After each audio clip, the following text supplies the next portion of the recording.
Assalamualaikum warahmatullahi wabarakatuh. Halo people, selamat datang di IKB, Ikatan Berbicara. Halo Sobat Ikatan, kenalin nih nama gue Emadi Hatul Paniadi dari bidang Media dan Komunikasi PKIMM FKIP UHAMKA periode 2023-2024. Nah sebelumnya, gimana nih kabar-kabar teman-teman semua nih? Alhamdulillah sehat. Sehat Kak. Sehat Kak. Perkenalan dulu dong, kalian dari prodi mana dan namanya siapa?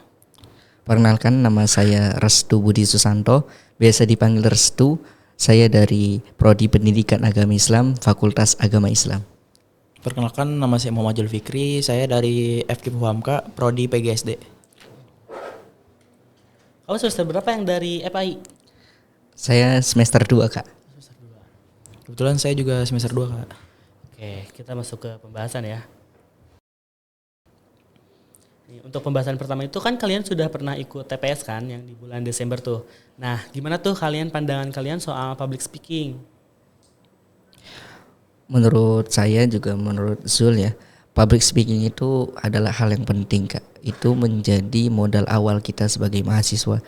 Jadi public speaking ini sangat bermanfaat ya buat kami gitu untuk meningkatkan kepercayaan diri kami gitu ketika ada di kelas.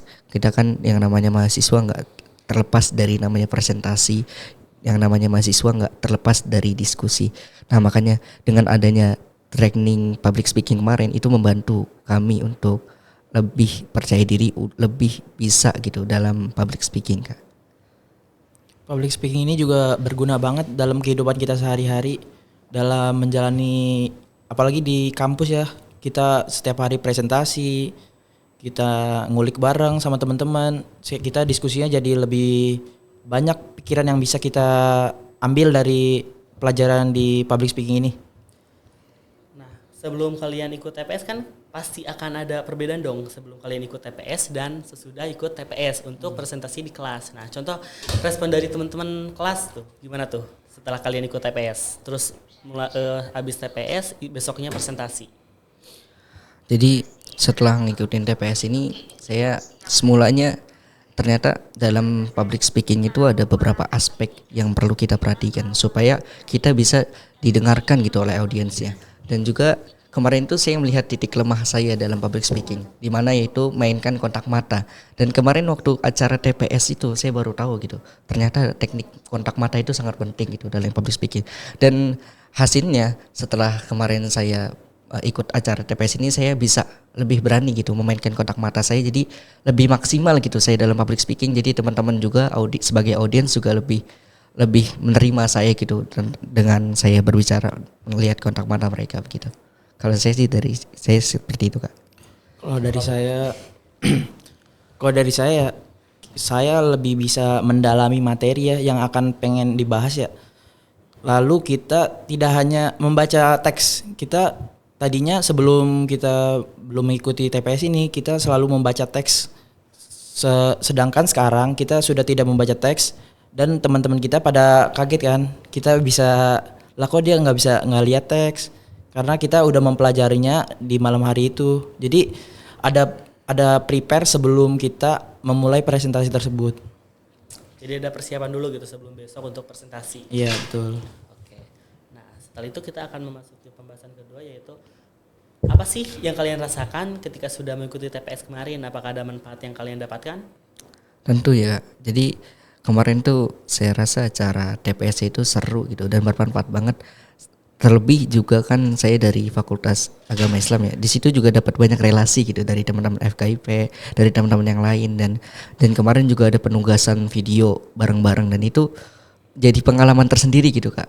Jadi menurut saya acara TPS kemarin itu menarik gitu dan juga seru dan unik gitu.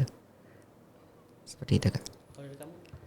Ya sangat berguna ya, apalagi saya dari prodi PGSD ya. Saya ingin jadi guru kan. Guru ya skillnya di situ. Apa namanya? Retorika dasar yang dalam, apalagi nanti kita akan mengajar anak SD, itu sangat penting untuk kedepannya lah begitu. Oke. Jadi manfaatnya itu buat di masa depan juga kalian dapat gitu kan di dalam TPS ini.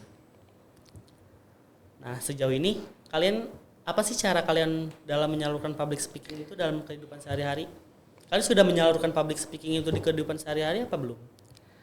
Kalau saya sendiri sih sudah perlahan ya. Jadi kan saya sebagai anak PAI kan juga ada basic gitu. Jadi punya tanggung jawab juga untuk berdakwah di masyarakat. Jadi dalam pengamalan gitu atau aplikasi dari TPS sendiri, saya mengaplikasikan ini dalam kultum atau dalam khutbah gitu ketika berceramah gitu. Jadi waktu acara TPS kemarin menjelaskan bahwasannya teknik berretorika itu ada 3, efektif, unik, dan bermanfaat. Dan itu prinsip dari retorika yang kemarin dijelaskan Pak Materi itu selalu saya ingat-ingat gitu.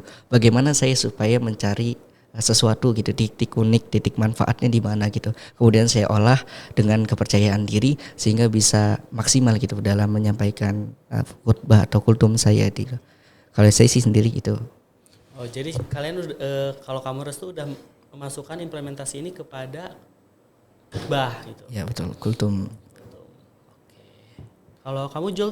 Kalau saya sejauh ini baru presentasi di kelas ya, karena ya cuma saya cuma bisa menyalurkannya di presentasi di kelas doang. Jadi belum sampai kemana-mana aja sih, tapi lebih percaya diri di kelas aja. Mungkin kedepannya bisa dicoba kayak Restu kali ya. Iya khutbah mungkin. di masjid di hari Jumat gitu kan. Insya Allah ya. Nah, kira-kira sejauh ini kendala yang dialami teman-teman terutama dalam mengimplementasikannya gitu, apa sih? Seperti kurang percaya diri kah? Apa? Kalau saya sendiri sih kendalanya itu kadang ketika kita sedang public speaking gitu, entah itu di depan kelas atau di masyarakat, itu ada beberapa orang yang mungkin mencoba mengalihkan perhatian dengan mengunjing kita, dengan meledek kita, dan itu kadang juga melemahkan kita gitu. Yang mulai kita percaya diri, tapi karena teman kita yang di belakang itu pada ngeledekin kita, itu kadang menjatuhkan kita juga ya. Terus yang faktor yang kedua, ketika lagi capek-capeknya gitu, kemudian ketika lagi tubuh lagi nggak support, kemudian kita suruh ngomong gitu di depan kelas, jadi kayaknya kurang maksimal aja gitu otak untuk ngomong di depan kelas. Jadi kayaknya kurang antusias lah kalau misalnya tubuh kita lagi lemah atau lagi sakit-sakitnya suruh ngomong di depan kelas gitu atau di masyarakat gitu. Betul. Kalau kamu Jul? Sama sih, mental karena belum terbentuk ya. Jadi kita di depan kelas karena rame juga, kita ingin mencobanya nih, tapi ya diketawain gitu, kita jadi agak down dikit. Tapi sebisa mungkin kita mencoba terus ya, walaupun kita ada gagal, tapi ya akan kita coba terus begitu. Betul. Karena kan ada pepatah, semakin tinggi pohon kelapa semakin besar juga anginnya. Asik. Oke. Mungkin selanjutnya apa sih menurut kalian kegiatan yang serupa dengan TPS seperti public speaking ini masih worth it dilakukan untuk di tahun depan apa enggak? Tentu ini worth it, harus menurut kami atau menurut saya sendiri itu harus diadain lanjutannya. Jadi kalau bisa sih porsinya nggak hanya setahun sekali, mungkin setahun bisa 2 kali 3 kali gitu, supaya kita bisa belajar lebih lanjut kita tentang teknik public speaking begitu.